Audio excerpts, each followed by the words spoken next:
భారతదేశంలో ఒక ఉద్యమం టర్కీలోని ఖలీఫాను రక్షించుకోవడానికి ప్రయత్నించిందని మీకు తెలుసా?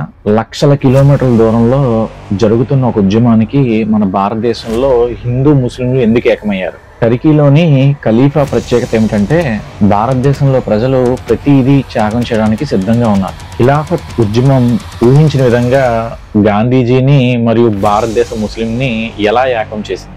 ఇంత పెద్ద ఉద్యమం సడన్ మనీ కొలాప్స్ ఎలాగైంది ఈ వీడియోలో తెలుసుకుందాం.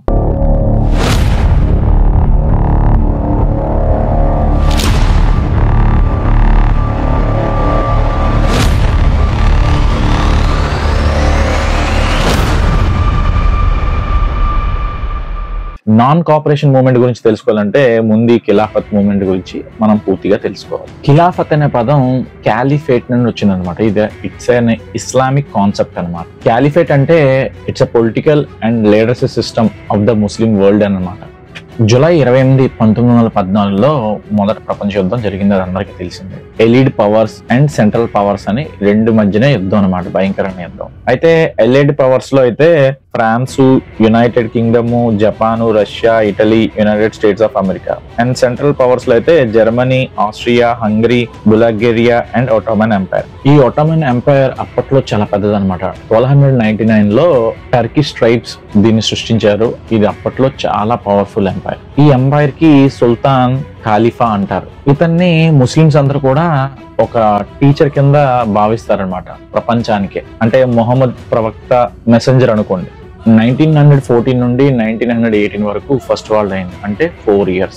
సో ఈ యుద్ధంలో ఎలైడ్ పవర్స్ అనేది గెలిచింది, సెంట్రల్ పవర్స్ అనేది ఓడిపోయింది. అయితే ఎలైడ్ పవర్స్ ఏంటంటే సమ్ అగ్రిమెంట్స్ అయితే చేసుకుందామని సెంట్రల్ పవర్స్ తో మెయిన్ గా అనుకున్నారండి. ఆ అగ్రిమెంట్స్ లో కూడా చాలా రెస్ట్రిక్షన్స్ కూడా పెట్టారు. ఈ ఎలైడ్ పవర్స్ ఒట్టోమన్ ఎంపైర్ ని ఎలా డివైడ్ చేసిందంటే, ఫ్రాన్స్ పూర్తి కంట్రోల్ సిరియా మీద అయితే వచ్చింది. ఇరాక్, జోర్డాన్, పాలస్తీనా మీద పూర్తి కంట్రోల్ బ్రిటన్ కి దక్కింది. ఒట్టోమన్ ఐలాండ్స్ అన్ని కూడా ఈ గ్రీస్ దక్కించుకుంది. అయితే ఈ టోటల్ ఎంపైర్ చాలా వరకు ఇస్లామిక్ ప్లేసెస్ అనేది మొత్తం కూడా డివైడ్ చేసింది. అంటే మధ్యలో టర్కీ ఒకటే ఉంచింది అనమాట ఈ ఎంపైర్ లో. ఈ ఇన్సిడెంట్ జరగడంతో ప్రపంచంలో ముస్లిం కంట్రీస్ కూడా అన్ని ఈ పొలిటికల్ యాక్టివిటీ అనేది స్టార్ట్ చేసింది. అన్ని కంట్రీస్ కన్నా మన భారతదేశంలో ముస్లింసే ఎక్కువ రియాక్ట్ అయ్యారు. ఈ సిచ్యువేషన్స్ అన్ని చూసి 1919లో మొహమ్మద్ అలీ అండ్ షౌకత్ అలీ బ్రదర్స్ మన ఇండియాలో ఖిలాఫత్ మూవ్మెంట్ స్టార్ట్ చేయడానికి ఒక కమిటీ అనేది స్టార్ట్ చేశారు. ఆ కమిటీకి ప్రెసిడెంట్ గా మహాత్మా గాంధీ గారిని ఎంచుకున్నారు. మహాత్మా గాంధీ గారు వెంటనే యాక్సెప్ట్ కూడా చేశారు.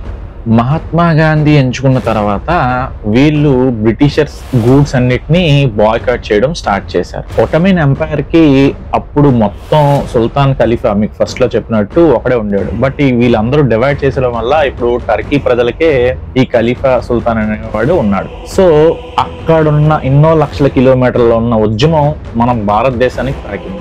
మన భారతదేశం దీన్ని ఏ విధంగా ముందుకు తీసుకెళ్ళిందో నెక్స్ట్ వీడియోలో తెలుసుకుందాం. జై హింద్.